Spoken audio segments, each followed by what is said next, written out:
All right, we're wrapping up 2025. I've brought Colan Neese back in. He'll intro himself in a second, but I wanted to look. How's the year wrapped up? What are we looking at the beginning of 2026? We just finished the Game Awards.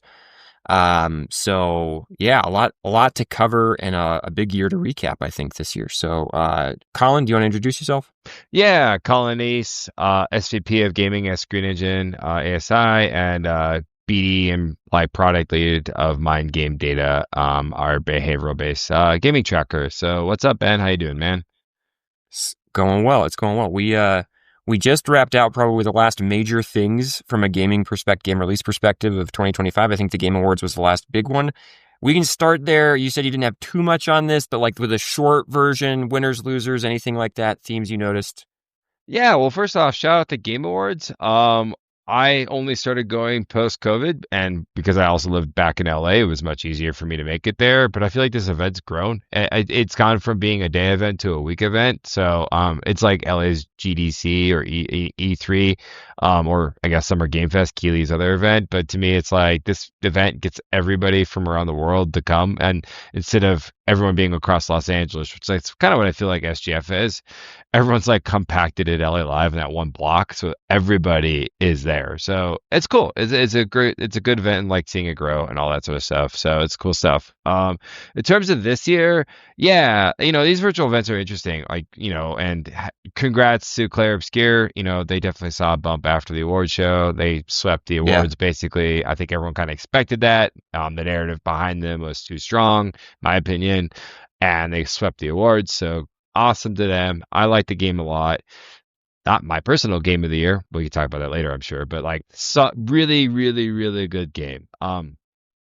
But coming out of the Game Awards, as everyone tries to crowd their announcements there, and I thought it was interesting because, we talked about this last time we spoke. Like, I had the opinion that because Grand Theft Auto announced in November, at the beginning of November, that they were no longer coming out in May, you'd see like a bunch of games try to like fill the void that is left by Grand Theft Auto. Whether it's true or not, it remains to be seen. But coming out of there, obviously Divinity to me is like the one that not coming out next year clearly, but like the game that like won the show is Divinity. For the announcements, unsurprising. They were doing that whole desert thing with the totem out there. Then it got leaked online like the day or 2 days before. I remember seeing on my feeds that Larian copyrighted, trademarked the image. It's in the desert, so it must be them. They're announcing something new. On and on and on. And so it won, but it won because like it's a gnarly trailer that's super gross. I have full strop. I was like, what am I watching? This is nasty. Like, I don't think I'm gonna watch this again. Like, or at least if I did, I'd probably cut off at the point where the guy's like boiling inside the fire, pyre, and grossness ensues. I'm like, I'm good. I'm good. So it won. It definitely won this show from announcement perspective, and then beyond that, like I think Resident Evil is the other winner. Like, they're on a rocket ship to kind of just dominate the first half of next year. And I don't think anything is getting in their way, including the kind of the Leon reveal at the Game Awards, kind of cementing that kind of to be very true. Shout out to Star Wars Fate of the Old Republic, not KOTOR 2 or KOTOR 3, sorry, not KOTOR 3, but KOTOR 3. That was my personal, like, I can't believe they're making that in pod racing. I was like, what? Dude, pod racing, man. Pod Oh my racing? gosh. I Oh was my like, gosh. I was like, I'm more excited about I'm sorry, Fate of the Old Republic, FOTAR. But I'm here for pod racing too. But definitely the Star Wars bump was real, as was the Tomb Raider bump. That's real. Definitely seeing a lot of Tomb Raider love. Yeah, thoughts on that one for sure. We talk about later, and then lastly, ending on Total War Warhammer 4K. So that 40K, sorry, 40K.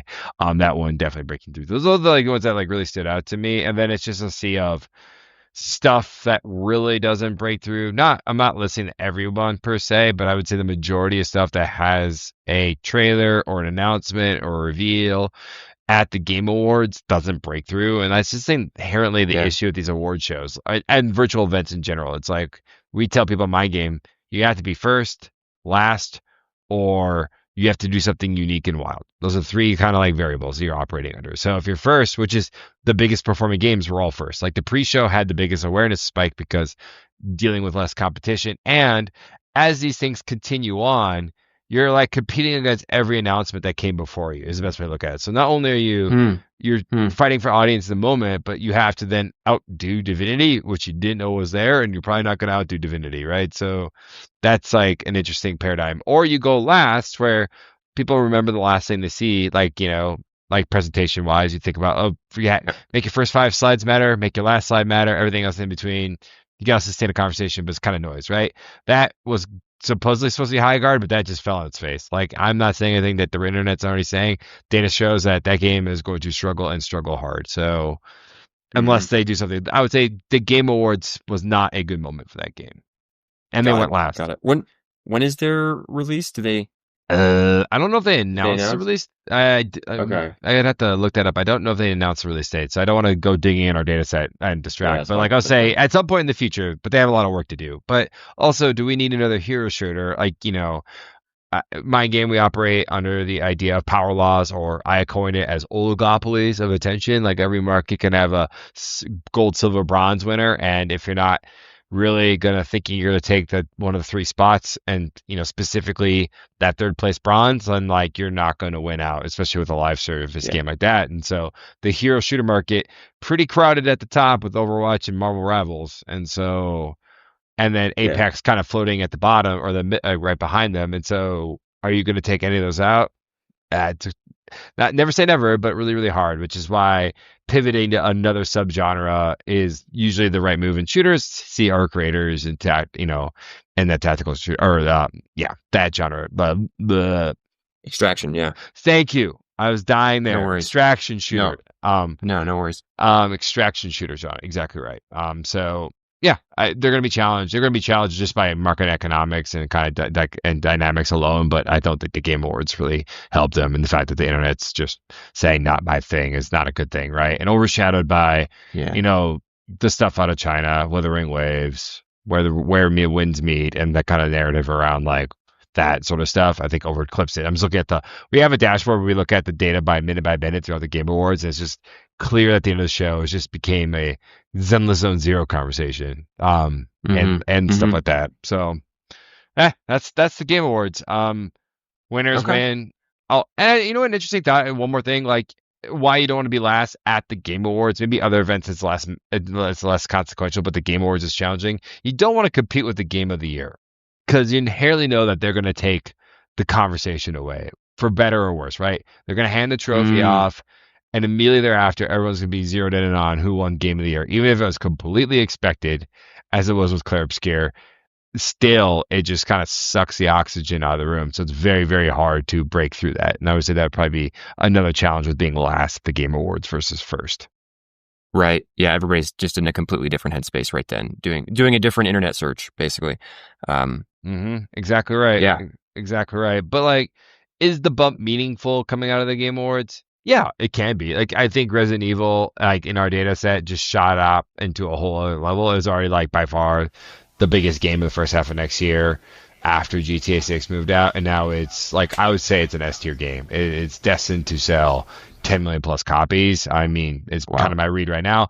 They could still drop the ball. There's plenty of time left. Not really though. It's like 11 weeks from launch, so they're pretty close. Like, it's going to just dominate in its launch, and that would be one of my not so bold predictions over next year. Resident Evil Requiem going to sell a lot of copies for Capcom, which, you know what, makes it year 2 for them. They've become now 2 years in a row. Are they the Q1 game where they just put their big game out in Q1? This year obviously being Monster Hunter Wilds, like, also sold 10 million plus copies. Like, it seems to be a recurring thing with them. Maybe they do it next year, who knows, or sorry, the year after next year. Be interesting to see if they've been either through you or some other method, they've been paying attention to this whole, like, oh, there's an attention lull here, and we can just grab it, like, go and run with it. Yeah, just take that first spot of the year, right, and just own that, like, February, early March spot as an interesting play for it. I still feel like Monster Hunter Wilds it's got to be pretty high up for, like, total sales 1 and 2 volume. Battlefield 6 and Monster Hunter Wilds, to me, it's like 1A, 1B. Yeah, like, the advantage Monster Hunter Wilds has is that it was out the entire year, so it has the long tail of selling through a year. The advantage Battlefield 6 is it just blew up like a cannon at launch, right? So which one wins? I don't know. Actually, better prediction. Fast forward 5 years. The winner of this year is actually going to be, you guess, Ben. What do you think will be the top selling game of 2025, 5 years removed?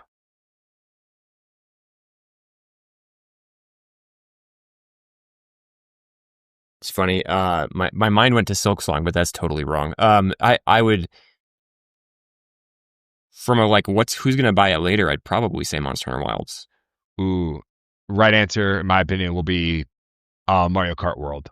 And that is going to give me the Oh Switch. yes, That will be the top selling game of this year. Their attach rate with the Switch 2, like everyone's is like 98%, which is insane. yeah. They So so the Switch as 2, they keep selling consoles, they'll keep selling Mario Karts. And so if they've sold 10 yeah, million Switches, last reported, and then like they basically sold 10 million copies of Mario Kart World, if they leave Q4 selling 15 million Switch 2s, they'll have sold 15 million copies of Mario Kart World. you're right. Fast Yeah, forward yeah, into 3 years, they're looking at 30 million copies. I don't think any other game is going to hit 30 million copies this year, but Mario Kart World will hit 30 million copies sold. It's the sequel to the one of the like five most top selling games of all time, and so yeah. and this goes into my. I wrote a whole thing a couple weeks ago about the Yep. winner and the themes of the year, and then I followed that up with another piece at Patch Notes. If you don't follow me on LinkedIn, I write an article every week usually on Yeah, Fridays. we'll put a link in there in the show notes, so check it out. And It's it's worth keeping an eye on and subscribing to.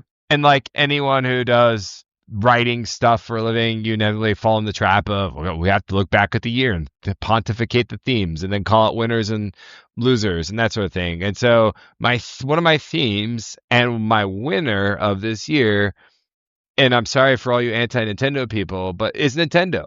They're just operating at a whole other level that is so different than the gaming industry. Like we're all, gosh, why are players playing games and they don't buy anything anymore? And like meanwhile, they just print money and they're like they're very you can't say their games aren't creative. They take swings in bold directions from a play standpoint. Always have, always, and always probably will.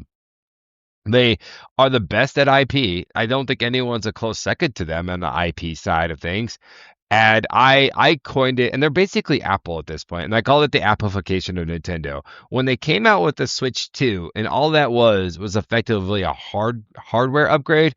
And I remember this conversation being like everyone bemoaning, like, "Oh gosh, well, the Switch 2, what a big disappointment! All it is better specs, faster graphics card, more power." And I'm like, this sounds like the iPhone to me. iPhone, iPhone, iPhone, iPhone.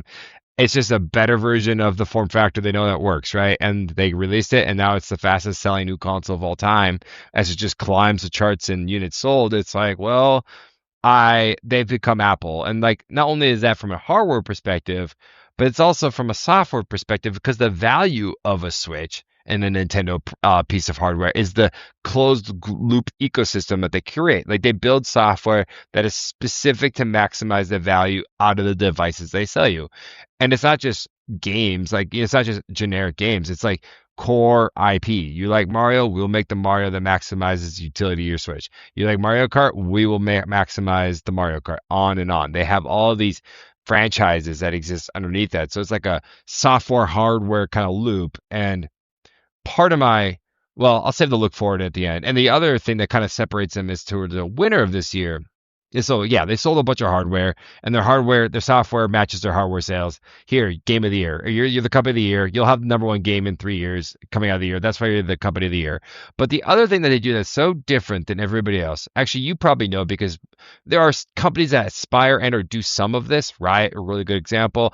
Rockstar, another good example, is that they're basically brands in themselves, and Nintendo is able to kind of step out of gaming. And I know this is transmedia is like a word thrown out there, but like look at this year. This year I don't know if you know this, but my office is full of Lego, so I'm a Lego guy, right? Very plugged Yep. into the Lego community. This year they launched Mario Kart sets in Lego, both kid play sets. So you have the, Mario Kart sets that are meant to be played with, right? Not meant to be displayed per se, right? Then they also have the 18 plus, like Mario on a cart that looks pretty nice. You get the little blue shell, put it right next to it, like 18 plus. So they're reaching the older audience, the younger audiences. They released these sets in the same year they released the new Mario Kart. And then they're also releasing a Donkey Kong ride at Universal Studios the same year they release the Donkey Kong video game. Like, I know game development is very hard. You don't plan for these things, but like they're clearly planning on how do we take our IP outside of games and give it an audience, whether it be in toys, whether that be in real world experiences, whether that be in movies with the Mario movie coming out next year. They're just doing this at a level that no one else is, and they're managing their IP very closely because they're Nintendo, right? And I think you're just seeing a flywheel just spin faster and faster and faster and faster as they grow what's already ridiculously valuable IP into something much bigger and much broader. Like the Mario movie next year is going to be one of the top 5 films next year. Like just sight unseen. It's like, oh yeah, I bet on that, right? The first one made 1.4 billion. The sequel is going to make more, right? People love Mario, right? Zelda, the movie they teased out this year. Like, okay, if that comes out in 27, does that mean we're getting a Zelda game in 27? I would not bet against that. It's far enough from Tears of the Kingdom, and you assume like that makes sense. Another mainline Zelda game will come out in 27. So my hypothesis is like, well, if they're following this like flywheel of transmedia or like external things outside of gaming, pulling people back into the gaming ecosystem, to me it's like, okay, then are we getting a mainline Mario next year? So like, I won't say it's my bold bet, but I wouldn't be shocked if a mainline Mario comes out in the fall, like that, or sometime next year, right? That's the big reveal. It's like, here's a mainline Mario. Also, going back to my Lego stuff, and please, I'll let you jump in. Like the Lego line next year is Pokemon focused. They announced it a year in advance. Like last Pokemon Day, they're like, Pokemon's coming to Lego, which I'm like, hell yeah. Get out of here, Mega Box. Get junk. Bring Pikachu and all that stuff to Lego. I have to think that then there's the next mainline Pokemon game, which is the Ampersand. So it's like where they sell 2 copies of the same game and just sell 30 million copies out the gate. It's like that's the Pokemon franchise. I got to think there's a mainline Pokemon game coming out next year because they're launching a whole new toy series to a major brand in Lego. Like it just makes sense. So I just think Nintendo is my winner because they're doing things at a whole other level than the rest of the gaming industry is right now.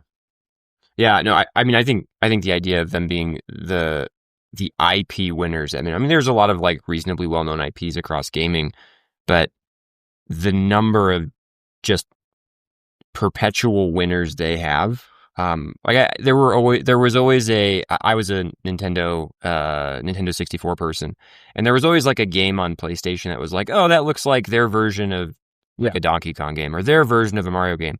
And what's interesting is those are so much less memorable IPs. Like I think you're spot on there, and also it'd be interesting to see if that does play out. The idea of, hey, we're basically now trying to pair. We're pairing a game with something in the like a different product offering, a movie or whatever else, and it makes a ton of sense because, I was thinking, there's a thing that is valuable to say and understand, but must be looked at with some nuance, which is as we make games, we compete with all other forms of entertainment and media. So, if you're making a game on your phone, for somebody's phone, you are competing with TikTok, you're competing with social media, you're competing with, and it's like, okay, cool. People, I think, have broadly figured this out. There's still some people that are on board that train. But what's also interesting is that the things you compete against in the world of social media, movies, television, whatever else, they aren't necessarily pure competition. They can also be amplification.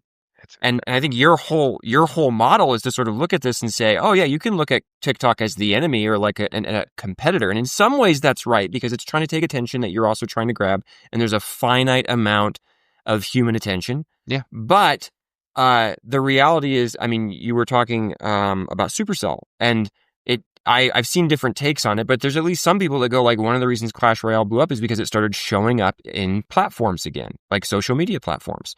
It started gaining traction. It started drawing people back in. And so there you have this thing of like, hey, yeah, but this is a competition, but it's also potentially amplification. And if you take advantage of this or you find the right moment, like if you hit that magic point, you might see a game rather than going like, oh, darn, we were robbed because everybody's staring at their phone, going, we succeeded because everybody's staring at their phone. And that anyway, like that kind of ties into what you're saying around the transmedia picture for Nintendo of like, if we can hit on multiple places at the same time, it's almost like classic marketing. There's no bad product placement, right? Like look, somebody saw a Coca-Cola logo again, so now that's more in their brain. Totally. I agree. So like kind of looking, and Supercell, absolutely right. So like to us, they got big because they got big on Twitch or like relatively bigger than they were, and they got huge on TikTok. They're top 10 game of all time on TikTok, but their growth is exponentially larger than a lot of the other games in the top 10 right now because they've kind of like cracked it. They've got a lot of energy behind it. 100% agree. And that's why I actually listed Supercell as one of my winners of this year because they reinvented Clash Royale, or at least brought a whole new level of energy to it that had been lacking for a few years. And that's kind of why I put them as one of my winners. But back to like the Nintendo, like not everything they do works. It's the fact that they can have a Mm-hmm. subpar release or subpar, like something that doesn't hit the level of Nintendo, where they're like, well, that's okay, and they kind of continue moving on, right? So Metroid Prime 4 by all accounts, like meh, like it is what it is. It didn't break Samus out into the cultural zeitgeist. It's kind of gonna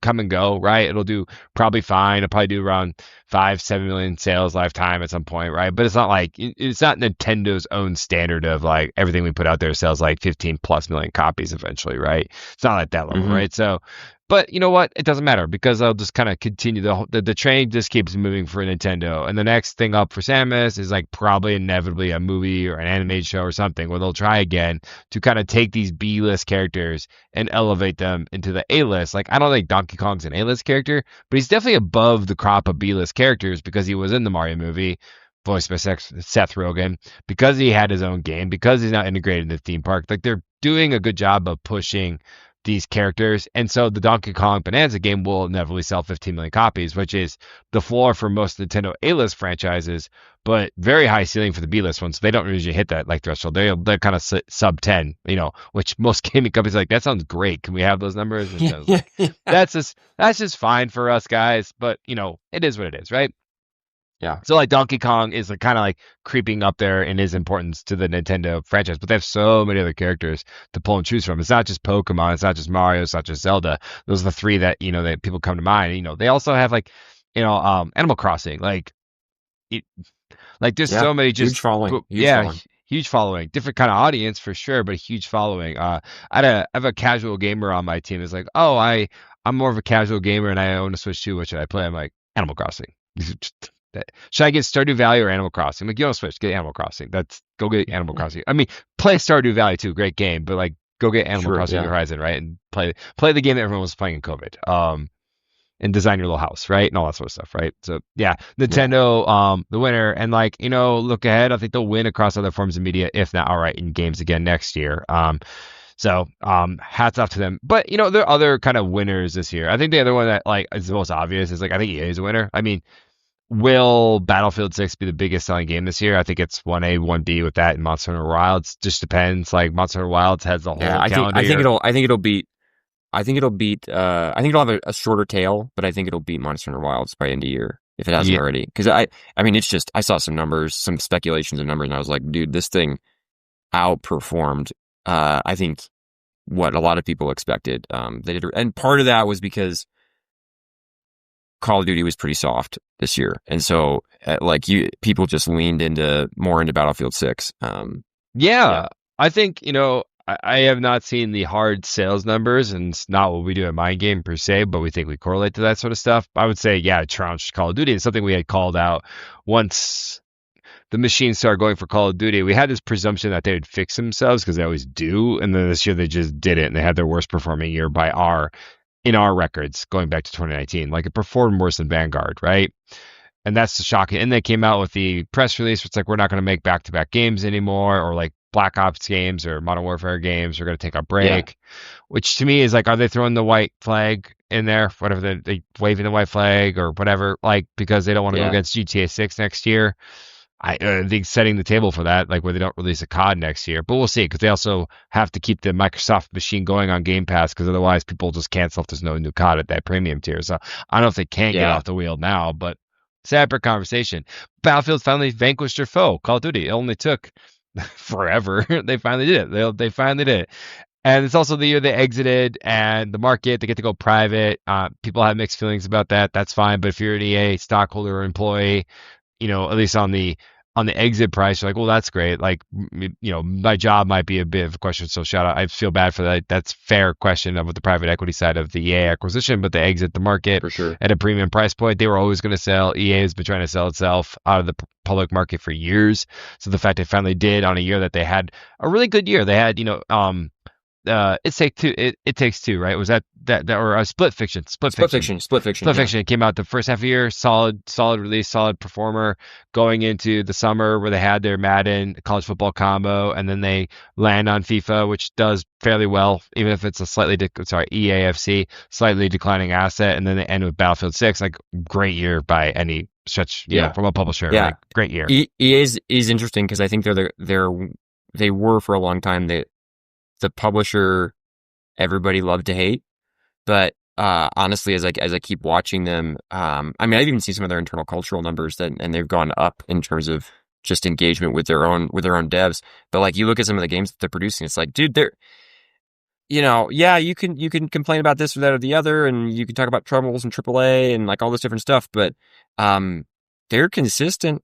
They're consistent, and this year they did pretty well. They had more wins to big wins than losses of scale. So, well, you give me a bridge to talk about one of my themes, and I think that to be fair, I think someone took the loser crown from them, or the ire of the industry. Let's say that maybe they did the Sauron's eye of the gaming industry, and so that ties in nicely. Microsoft has become public enemy number one in the gaming industry this year. I think that. For better, right or wrong, I think that's just kind of a fact, in part because of the subscription model, which everyone in the industry is unsure of, as they should be. We can talk about that in a minute. Like, I think that's why they're inevitably my quote unquote, loser of the year. I think they've had a really challenging year, on top of the massive layoffs that they have done to their organization, and on top of the acquisition of Blizzard, Activision, King, right? And just how they're merging those assets in their layoffs, yes. But then you see Call of Duty this year, and you have to think, like, would Activision done better if they were still independent? Versus being part of the Microsoft blob. They could have sold the game at the very least, which probably tips my hat. Like, right. Selling the game would be nice. You could at least make some of your money back. But, they reported that Black Ops 6, which was one of our top performing games last year, top 2 for sure. And they lost $300 million on that game because they gave it away for Game Pass for free, and they don't have the ability to properly do attribution on the back end from an accounting perspective. Also, money doesn't fall out of the sky. Because people spend more time on Game Pass doesn't mean they're giving you extra money in Game Pass. Like, those things aren't the same. The subscription is a subscription. So, and they're not giving Call of Duty 100% of that value. They're not saying, oh yeah, you earned 100% of the person's subscription value this year, because they have to share it across their entire portfolio. That math just kind of falls apart, man, on the back end. That's just like the whole challenge of these things. So, I think we touched on this, I think, in one of our previous conversations, but it is really interesting watching various subscription models try to spin up in the space of games, where obviously very successful in the music space, obviously very successful in the movie space. And I think we're running into this issue where the way I've always described it is, well, what would it look like to create a Netflix for games or a Spotify for games? And one of the fundamental challenges you have is that those types of media are necessary. Like, you start a piece of content, then you finish the piece of content, and you move on to other content. With games, one of the things that you are trying to do, the studio is trying to do, is get someone to not just play their game for much longer than a movie, even than a television series. You're trying to get them to play for a very long time, typically, like, standard AAA game. You're probably looking at 40 to 100 hours of like expected gameplay for a lot of these. Some are less, like, Halo might be more like 10, but then you want people jumping into the multiplayer and playing it over a long period of time and engaging with your DLC and, monetizing over the long term. And when you put that in the subscription model, it doesn't work, because the players that like one thing, well, why then? What value is the subscription to me if I just want to play a couple of things and I'll just buy those things? And that's not how it. Like, I remember when I first got Netflix, it was DVDs, right? And it was just like, oh, I can just get whatever DVD I want. Like, that's pretty cool. Then they're just gonna send it to my house. Like, this is amazing, because I watch it, I consume the content, I send it back, and I'm done with it, right? So I didn't have to buy the disc. I got the full experience. Games don't work that way. Yeah. I mean, totally. So like, maybe this is three versions of what you were just talking about, but or maybe it's just two. But I'll start off. Like one, you can do what Nintendo does. What Nintendo has a subscription service. What's on there? Hmm. Stuff from dead consoles. Like you want to play Wind Waker? Subscribe to the Right. Nintendo subscription model. So basically, like games otherwise that would be taken away from, like, they're competing against emulators at that point. So you either play on an emulator, which they see zero value out of, or Nintendo makes it so you can't play the historical back catalog Right. of And what's things. their price point? Their price point's pretty low, right? Yeah, it's pretty low. I don't know off the top of my head, but it's pretty low because Yeah. they're reaching the long tail. That's not the majority of gamers. It's just the core, but they're trying to give the fans the core experience. But you're never going to find a new Nintendo title on a new device on that subscription. Never, right? Yep. Actually, in fact, Yep. Nintendo never discounts. Another reason why they win. They could charge full price and then occasionally offer 5%, 10% discounts on games. And you're like, it's on Yeah. barely Right. slight discount, but that's just what they do, right? So that's one. Windowing, which is like entertainment 101. Like look at the other industries, film, TV, or film, right? They window content. And what's windowing mean? What does it actually mean? You you charge the most out the gate for new content to reach the people who are willing to pay the most to engage with that new content. Classic example, movie theaters, right? Like Yeah. I put a Right. movie out, the movie theater is really expensive to go to, but that's where people are willing to pay the most to kind of experience a kind of moment in culture, right? Like Avengers Endgame. Everyone's on theaters. They're willing to pay full price to be part of the moment. A lot of movies aren't that, right? But that's what used to be is like the windowing, and then you go into, pay-per-view, and then DVDs, and then you take the DVDs off the shelf if you're old Disney, and you're like, they're retiring, better go buy it, and then we'll maybe bring it back on the next like form factor device, whether it be Blu-ray or Right. whatever, right? That used to be the Or model. put it Now on that Disney Plus or something. Yeah. Yep. yeah, that model's been destroyed by themselves, right? They kind of went after Yep. Netflix and but that was the old model. And like gaming, EA kind of does this model where like they window Madden into EA Play after or around the Super Bowl, which makes complete sense. Yeah, if I didn't pick up the new Madden before the Super Bowl, the best time to get people to play Madden at the last minute is around the Super Bowl, and like maybe you just give it to the people that are the most price, discerning, right? Like, oh, it's a little too expensive for me to buy new Madden, but I would play on EA Play if it was free. So like you window it into that inevitability, right? And that's like what EA does. Yeah. Microsoft, and like my argument with why subscription, I still believe it could work in gaming, but no one is willing and or able to make the hard choice to experiment to make it work, right? Because the costs are so much more in gaming. That's the challenge. Like, so for gaming, it's all under the subscription wall. That's what Netflix did. That's why they're so successful. It's like you can only watch our content here. Drives the entertainment industry wild. That's like, oh, I want them to do a theatrical release for K-pop Demon Hunters. And they're like, kick sand. No, we'll do it after the Right. movie's out as a marketing stunt, but we're not actually going to release the movie on day one in the theater because we want you to subscribe to Netflix to watch that movie and give us the engagement, right? That's the model, Yep. right? And Yep. they've held true to that forever. You want to watch, they don't syndicate their content off of Netflix. You can't watch, Orange is the New Black on TBS, after the fact. They're not reselling or repackaging that.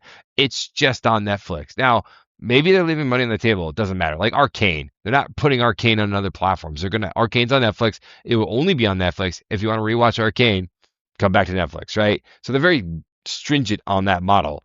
Microsoft wasn't. They're like, oh, we will put it on Game Pass for free or for some subscription.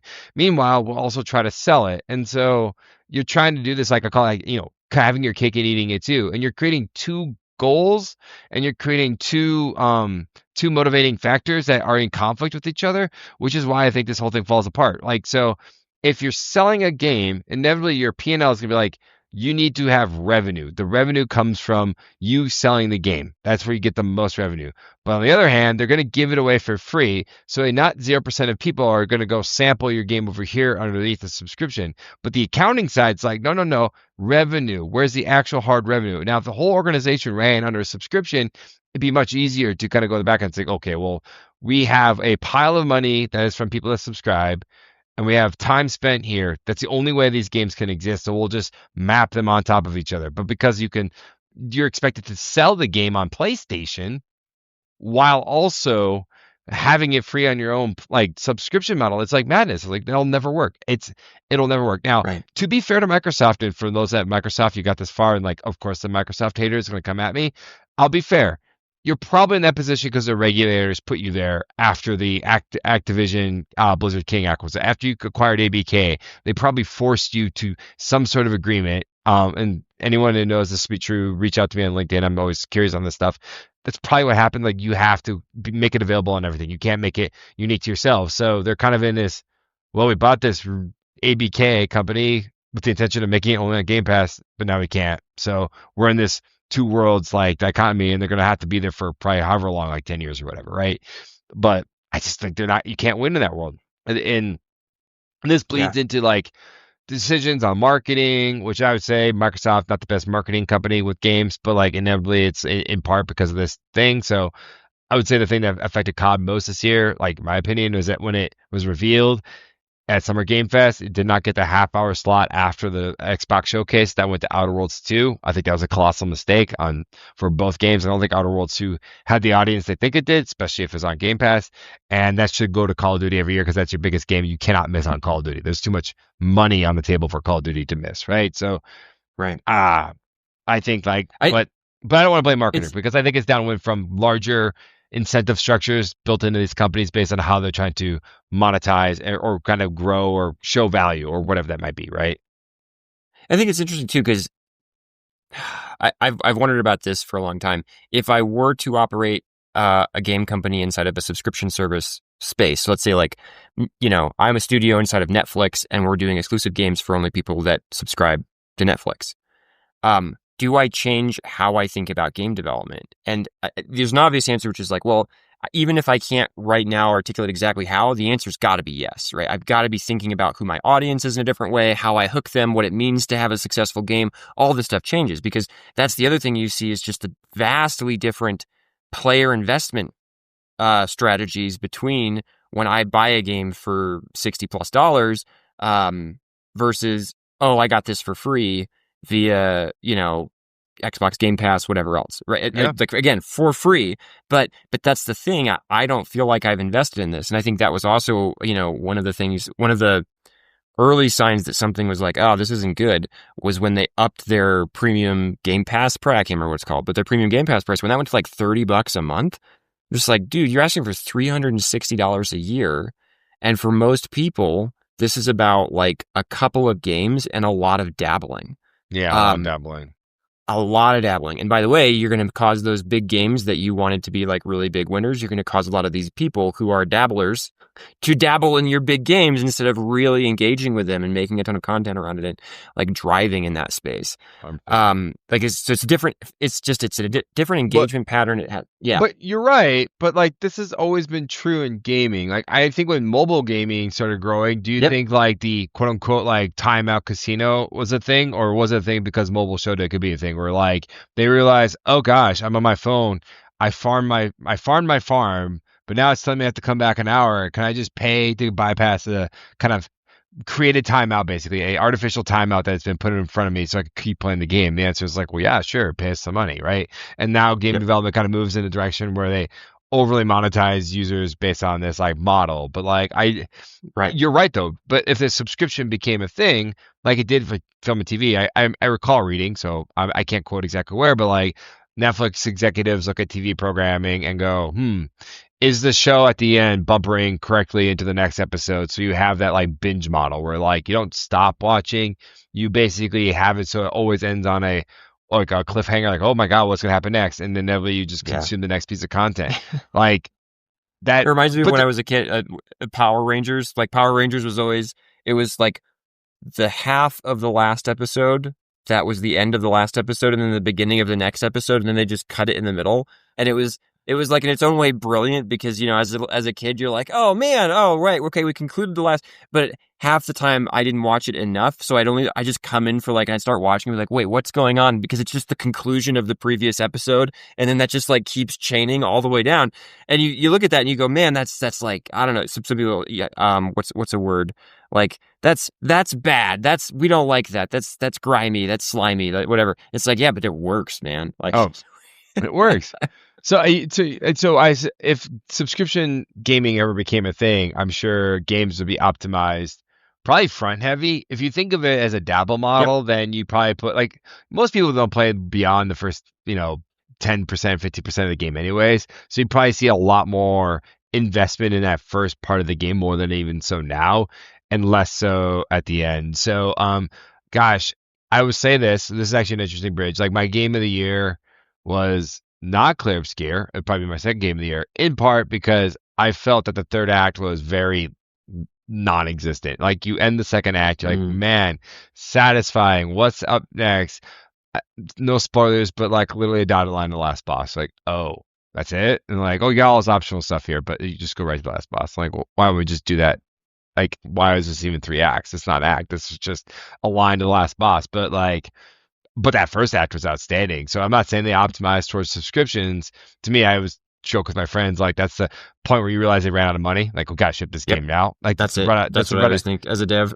That's a run out of money point. Like you see in like Baldur's Gate 3, the third act of Baldur's Gate, not quite as egregious as like a line to the last boss and just go there and fight him. But like, Yeah. No, I think for me the endings of Mass Effect 3 were like this. Like you spend all this time branching our stories in 17 different ways, and we have all this unique, and then like, it's a different color depending on which ending I pick, right? And I kind of pick the ending right at the end. It's like, oh, come on, like, but yeah, it's exactly what you said. It's like, is this the part where did we run out of ideas? Did we run out of money? Did we like what happened? We ran out of something. yeah, ran out of gas, and I would just assume that like a lot more of energy in game development would go onto the front because like, well, if I assume Yeah. the majority of players are only going to experience IP in the first like 5 hours of a game, then let's just make that the best we can, and the rest is kind of we'll get to it when we get to it, right? Well, Sort of thing. And I think this is and we still have to reveal your game of the year, but this is actually that thing you were talking about. Mobile is like I think that's the mobile is a different player profile, and you think about that engagement pattern. What is it? It's usually, not always, but usually small, easy to get into, easy to get out of chunks of time. I get in, I get out, right? I farm my stuff. Oh, well, I'm still on the train, so I would like to farm my stuff again. Well, I can pay 20 cents or 50 cents, whatever, right? Like, Yeah, I could pay coin, and there you go. It would be interesting to see if the subscription models start going towards, rather than thinking about it as, hey, can we focus people on the front 10 to 15% of the game, actually going, that 10 to 15% of the game is the game, right? What would it mean if let's say you're Netflix, right? I'm not saying they should do this, but like just the thought experiment, we want you engaging with the game, and then we recognize like you're likely to spend less than X number of hours with this. So we make sure our total experiences are compelling, emotionally engaging, like good games that last a couple hours. And then you're done. You can move on to the next one. Maybe there's some kind of long tail thing where there's like a multiplayer mode or some sort of meta or progression. But like, imagine, I always come back to this game that I played a long time ago. It's an indie game called Thomas Was Alone. It was reasonably successful way back when indies tended really not to be. But it's like very, very simple shapes. And I think the total game is like 4 or 5 hours long. Oh, wow. Okay. And so gamers, I think, would love that. I mean, the idea of not having a $200 or 200-hour game. Everyone tells me play Kingdom Come Deliverance 2, and I'm like,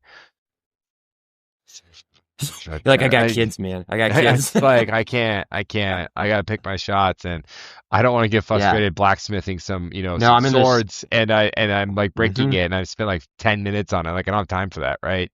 So that's not your number one game of the year. No.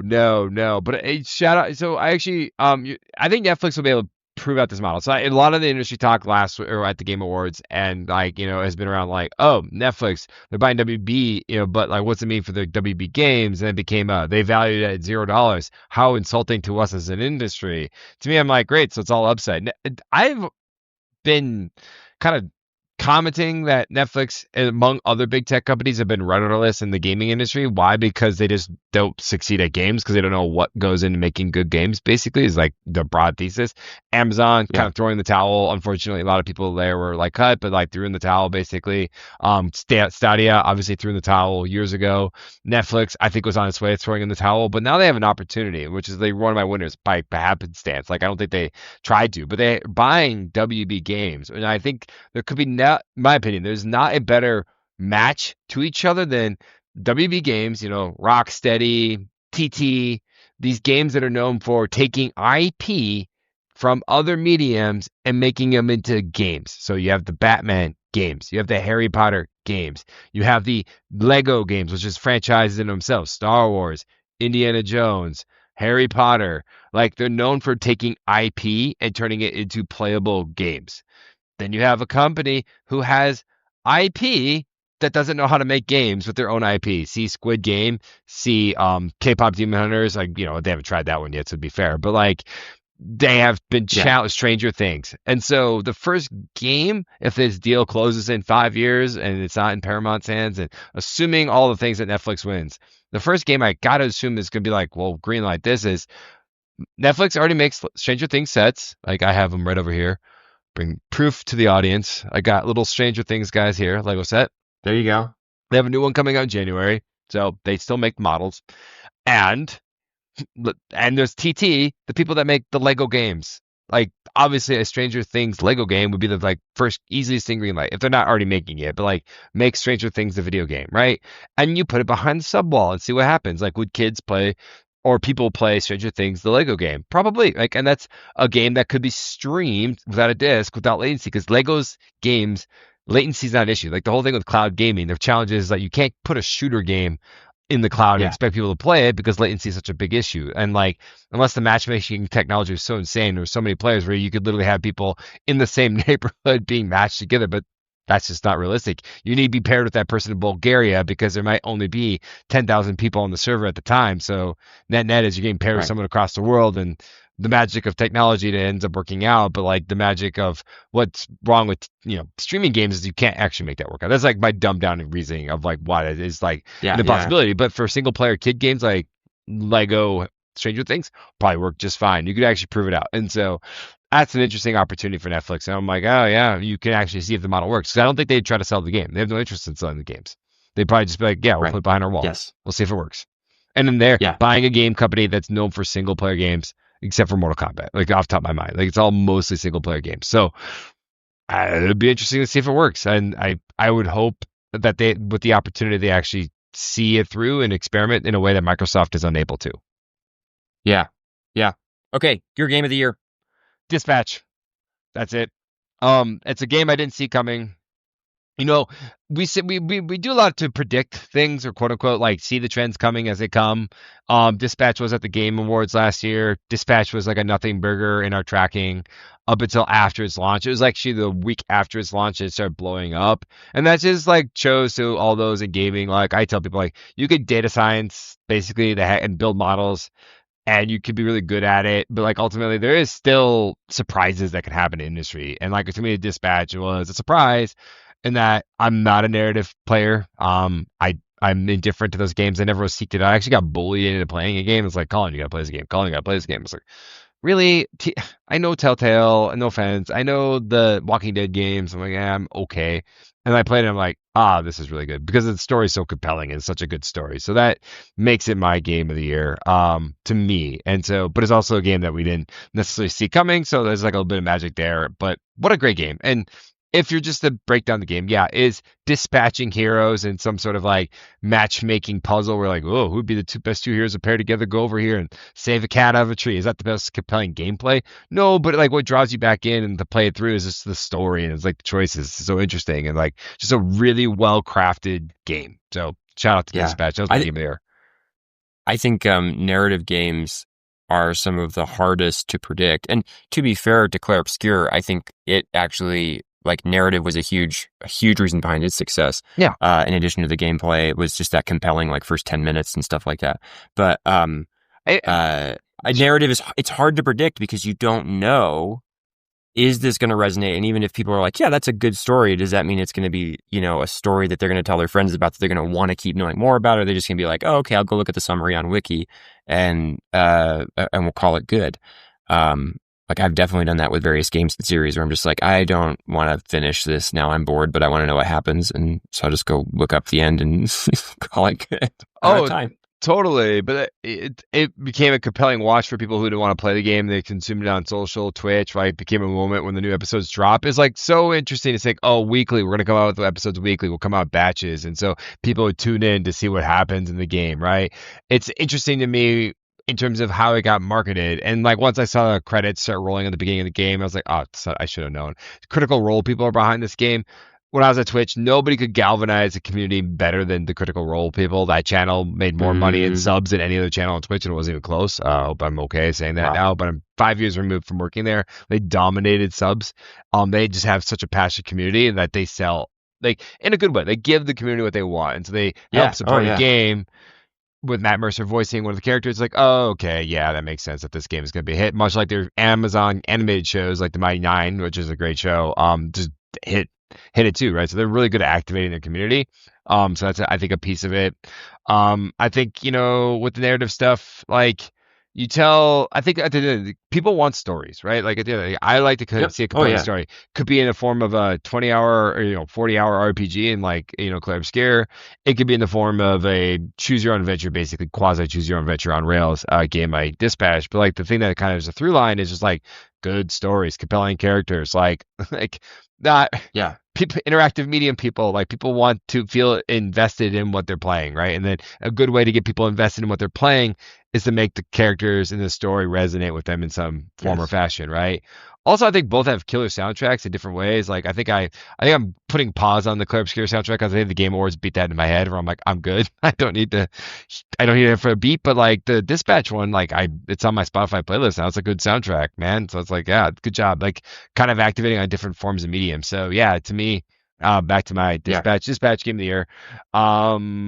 And it's the one so I also define Game of the Year as like, what am I telling my friends about? Like, and like, I'm telling everyone I tell who hasn't played Dispatch, I probably spend like 15 minutes giving my Dispatch pitch. Like, no, you got to play this game. Like, let me put the whiteboard up. Let me explain the world to you without revealing too much.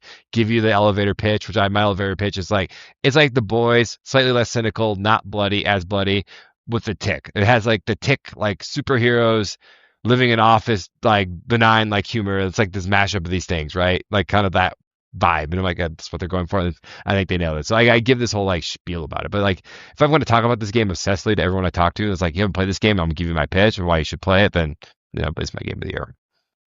Nice. Okay. More you want to say about 2025? I'm good. I think I nailed 2025. I exhaustively to your poor audience. No, I could jump to next year because I think like Well, actually, so I did want to follow up, and again, if you're good with the questions, to hit the predictions others didn't see coming. Mistakes you made and what you've learned from it, if anything comes up in that space. Because again, you guys have been doing this for a bit. You can look backwards, but you're also still learning, improving your model. Like, understand totally. And obviously, I think of two things. One, Dispatch, you said, kind of came out of nowhere and then blew up after launch.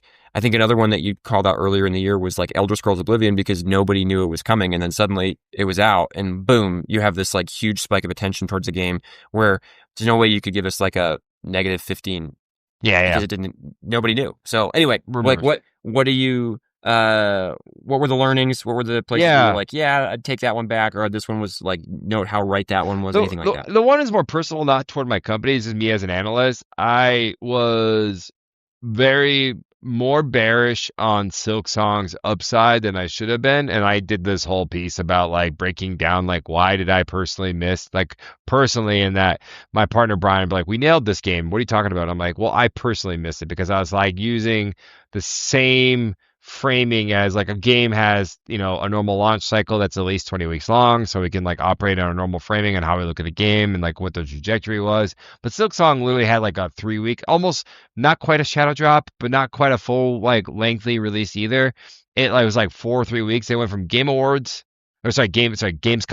to launch, right? Gamescom to launch. That was a Silksong. And so to me, it's really just like reframing how we read data and like looking at the right window, because Silksong, I was like, it'll do outstanding, but it wasn't going to break indie records. I was like, I was a little bearish on that take. So that's probably like a personal one where I missed on and took a lot of arrows online, man. So I learned my lesson on that one. Never again. That's all right. Keep calling shots, man. Arrows are worth it. That's how you learn. So that's like my personal big miss. Company wise, it's like it is the shadow drop stuff. Or actually, you know what? It's actually two things, and this is actually touching one of my themes of 2025. It's the field, and so can you predict every indie game or smaller game that's going to break through? And the answer is no. But like I look at it more as the field. So it's like it's increasingly becoming Schedule One, Repo, like peak. What's going to break through? Who knows? Will something break through? Yes, absolutely. And it's becoming increasingly the field. It's just that the field is literally thousands of games made from small teams or individuals that are trying to build momentum and traction. Sometimes it'll happen after launch where they'll break through in a meaningful way. And it's impossible to predict.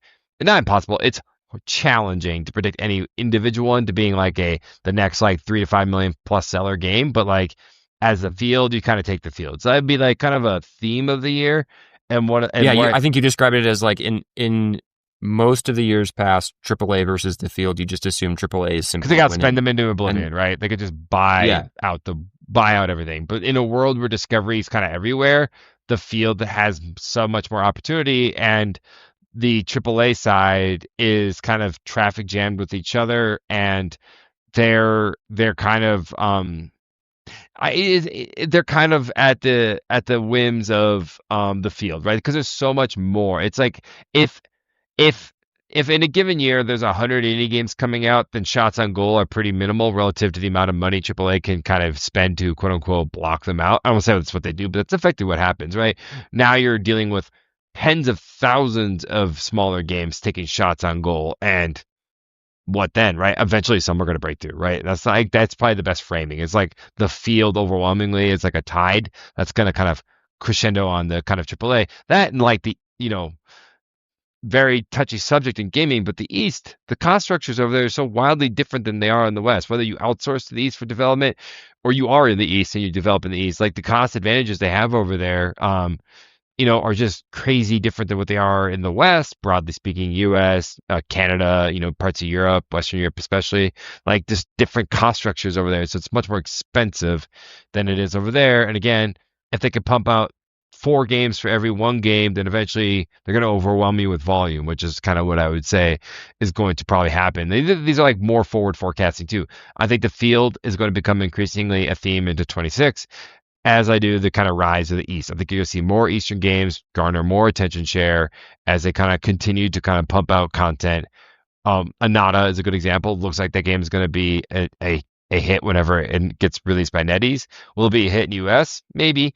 It'll be a hit globally for sure. And so it's just more and more of that sort of stuff. The faster they kind of release games and experiment, the presumption is eventually they're going to overtake the kind of AAA kind of old guard, as it were, as the new guard ends up becoming like a mix of Eastern and Western companies. So you'll have like a NetEase, you'll have a Tencent, which owns a lot of Western companies, to be fair, and then you have like your EA is now owned by Saudi, so I guess they're an Eastern company.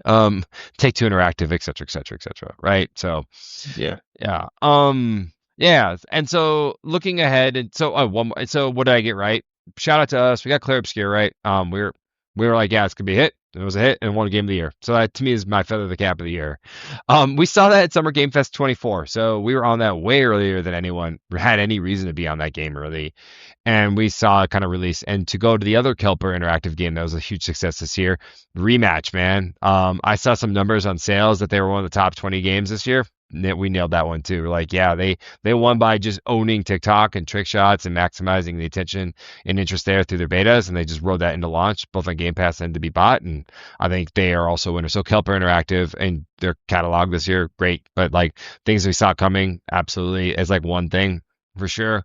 I would also say Arc Raiders, we kind of knew it was going to be a hit. And again, at the level they are, no, but it's gotten momentum after launch. It's the game that gamers want to keep going back to play is the best way to play. Like, so they all got paid. No, I remember you and I talked about it, and it was like we were both worried that it was going to get smushed in the middle. Yeah. No, they were the boot on the back of Call of Duty. They made sure they couldn't get up after Battlefield 6 came out, right? Like Battlefield 6 probably.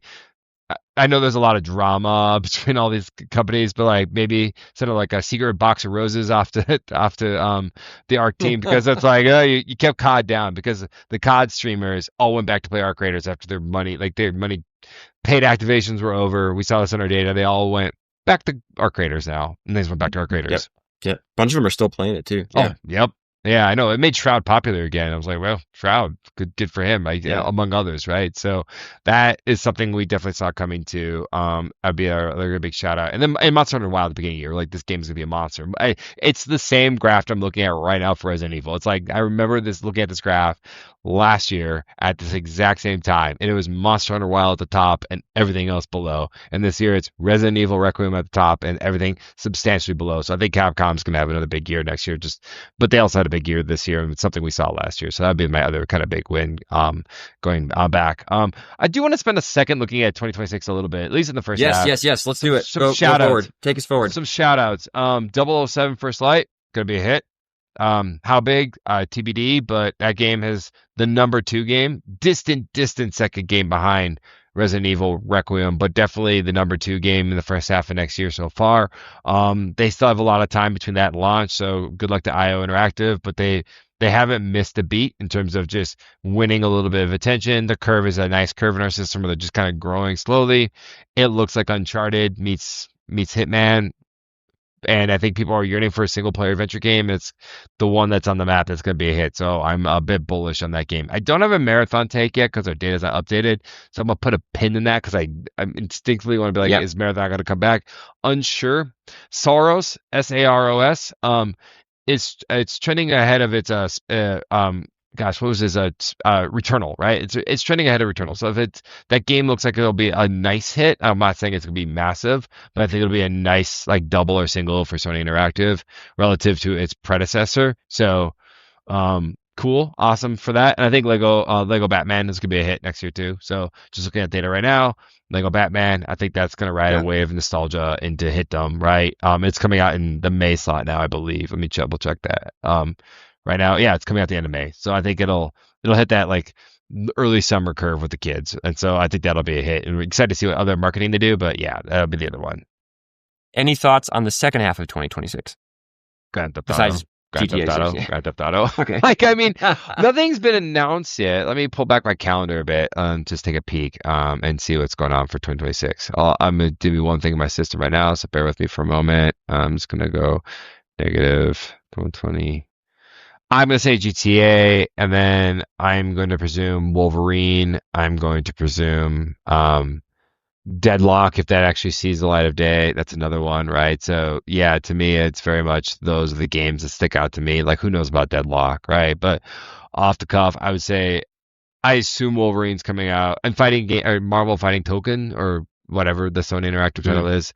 I think that looking okay, but like, yeah, a bit early, but GTA 6. And it's going to just own anything after November, man. And so I think you're going to see a huge crunch again into September, October, which I don't like. This year's challenging. I think it deflated a lot of games, and I think it's going to happen again next year.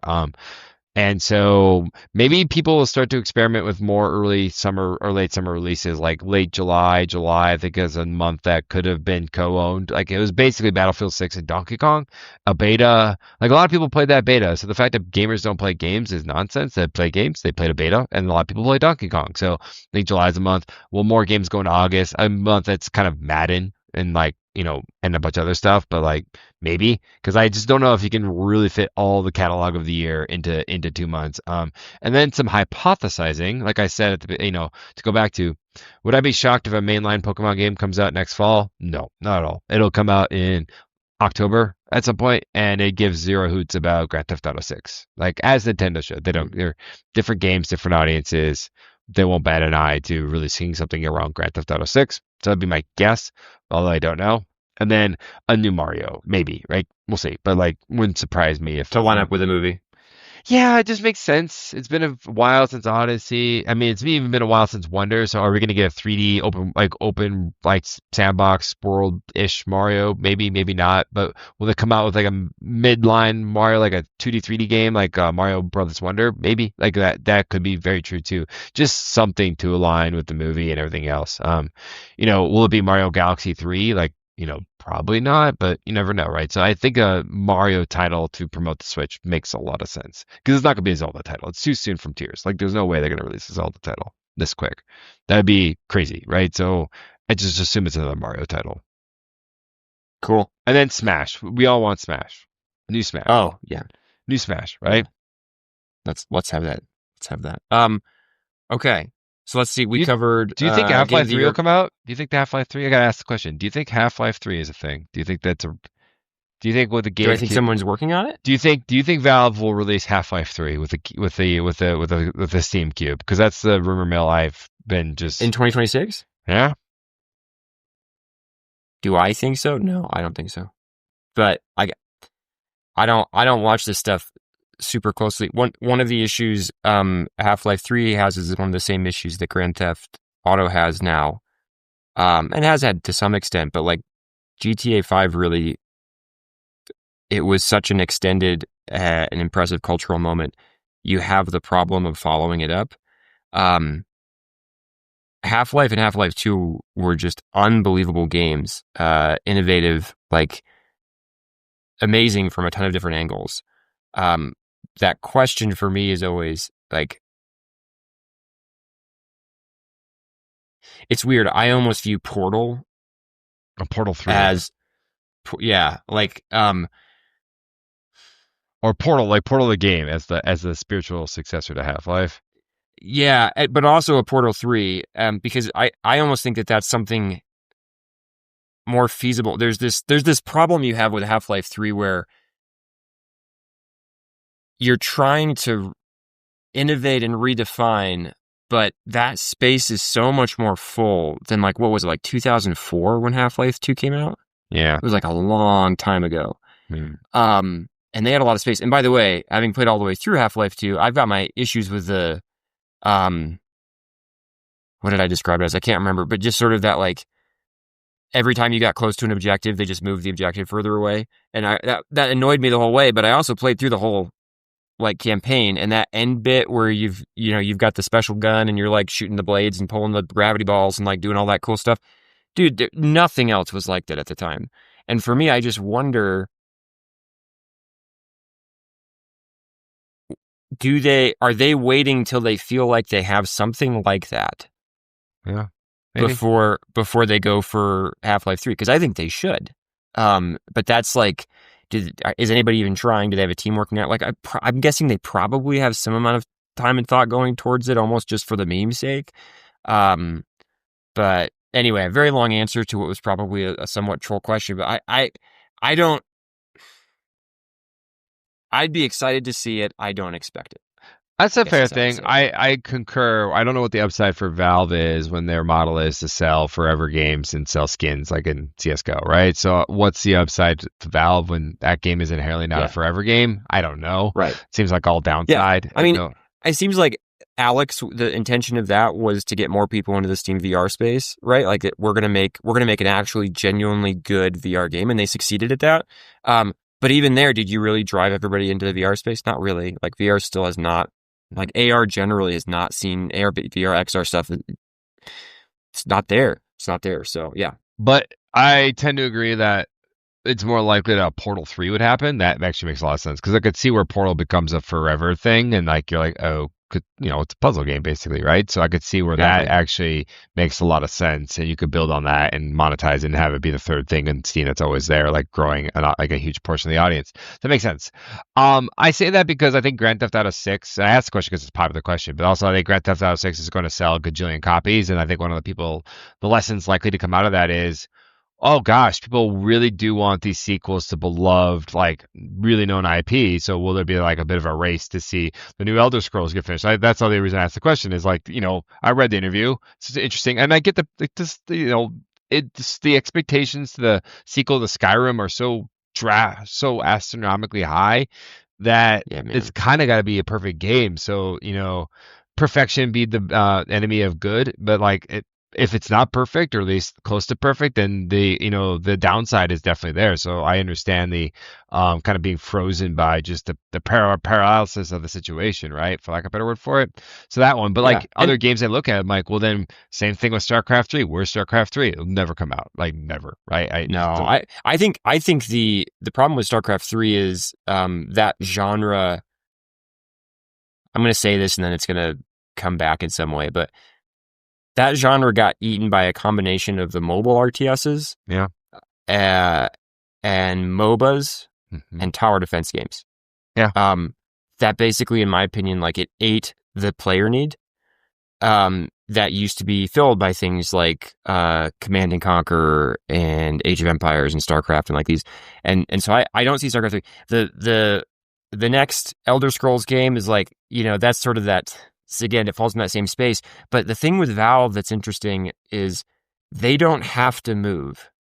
And I think a lot of other, if you're CDPR, like you got to make Witcher 4. But that's not just because, everybody wants it. It's because like you have to make another game. And it has to make money because you have to pay people. And I think Valve is in this interesting spot where they have solved the problem of how do we pay our staff in a different way. And so now they get to take all this time, but the downside of taking all that time is it means that like if it's not perfect, then we can wait. Yeah. But the problem is if I wait, like let's say it's not perfect and I wait 3 years, well now it no longer hits our quality bar. So what does that mean in terms of like do we have to go back and redo everything? And it I don't know. Again, I'm speculating wildly here, but these are some of the thoughts that come up for me. I would love to see. I think I wouldn't be surprised to see a Portal 3 before Half-Life 3 at all. I think it's a little bit more digestible. It would still have a good audience, would still be a good hit. And I mean, part of me is like, man, are you just, since you're already printing money anyway, is the meme more valuable than the game? But to your point, GTA 6. Now, for me, the big question around next year is, will GTA push again? And that's one where I'm going like, I would say if they push, I'm it would actually only more push. torn than I would expect to be. If they did push, it'd be to Q1. I don't think they're because the fiscal of Take Two Interactive is in March, April. So I don't, if they did got pushed, it would be pushed to Q1 27 and it would come out in like February. I could see that, but I think it comes out next year. You think it comes out next year? I'm like 50-50 on that one. So I don't really have a good, the fact that it did get pushed this time, is to me it really, like, it almost depends more on the financial situation, in some sense. So, yeah. I mean, depends what else they have in the catalog. But anyways, the mythical unicorn games, unicorn games that, Bigfoot games. That's why I love thinking about. So that's why I asked the Half-Life question. Because like that, I think Grand Theft Auto 6 is going to set a trend of potential unicorn. Do you think it comes out with a cube? If it did as a console mover, that would be an interesting move. Like, we know no one wants to buy an overpriced PC for the living room because why would you? But if it had Half-Life 3 in it, but then it's against Valve to not also sell that on Steam, so then it would be a Steam game too. So I go back to what's the upside, and like, are they going to monetize it forever? Because that's what the upside is. It's like, is it there as a means to keep people in the Steam ecosystem to buy other games like CS:GO and Dota are? And the answer is no. People will play it and they'll move on, right? Because unless it's built to be a forever game, which would be that would break my expectation of what Half-Life 3 is supposed to be, right? Because to me, it's the epitome of a beginning, middle, and end, and not a forever thing. But your like point about Portal is spot on. Like I can see be broken apart into a forever experience. That makes sense. Like that could be packaged as a forever experience, which is called Portal or whatever, right? So yeah. And then I look backwards at other kind of mythical unicorn games. Like my personal one is like I want to see Warcraft 4. Never happened, right? Never. I think they even tried and failed at it. So, but so many games, including Dota, owed themselves to Warcraft 3. One of my favorite games of all time, and we'll never see a Warcraft 4. Breaks my heart, but that just is what it is, right? Yeah. One day we'll get out all of our old machines and emulators and have our children play games like StarCraft and Rebel Assault. And you don't understand the Zerg rush, like, and what that's right. That's right, man. First time somebody did a 2 barracks play instead of a barracks forge play, and I didn't know what to do. Where did you get that extra zealot? I don't know what's going on. Another one would be on that one again. This is a casual thing, but like the Halo remastered on PlayStation sells really well. That would be an interesting thing too. Like, okay, yeah, that'd be interesting. I checked out of that one probably for the wrong reasons, but when I found out that wasn't going to be multiplayer, I was almost like, what are we doing? Like. I get it that there's a decent number of people in the modern world that like don't engage with a multiplayer, just engage with a single player and sort of enjoy that experience. But I'm just, dude, so much of the lore and myth of Halo is around the LAN party experience. I don't think I knew that. So that you can't play Hang 'em High or Blood Gulch or the like old and use the pistol as the best FPS game weapon of all time. Sorry, That's correct. So as far as I know, when I looked into the Halo remaster, they'd yanked multiplayer out of it, and so it was just going to be like a single player and a co-op thing. And like, okay, the co-op was good, but like, come on, guys, like, come on. Again, I thought it was like the win. I was excited about it because I've been bummed by some of the later Halo games, and I'm a big Halo. Like that was the game I've been best at in my life, probably of any game ever. Was Halo 2. I was so good at Halo 1. Yeah, I was pretty good. I got really good in Halo 2. For me, I won tournaments, but nothing. I wasn't like a semi-pro or anything. Yeah. But I was, like it was local like college stuff and whatnot. But so it was okay. But when they released that and I saw that, it just took all the wind out of my sails around the game. And I love the classic Master Chief. I love the like so much of that, the sort of the story, the aesthetic, like who you are as the character. And I feel like a lot of the more recent ones have messed it up for me. But like to go back to those classics and then just be like, oh, there's no multiplayer. It's like, what are we doing? What are we doing, folks? What are we doing? But that's the world we live in. Well, casual, and I would say my thing with that is it's less to do about the fact that they never actually brought the pistol back. Like, hey, you had the best weapon ever conceived in an FPS, and then you refused to put it back in any game after that because it breaks the game. Totally broken. It wasn't. It's a great equalizer. You start with a pistol. Everyone's got an amazing mid-range cannon. Like, it's a great equalizer. Yeah. Like. Because every other Halo game after that became chase down for the sniper rifle or whatever like power weapon you're after, and it's like, no, give everyone a pistol, equally matched, skill, go, right? But anyways. Yeah.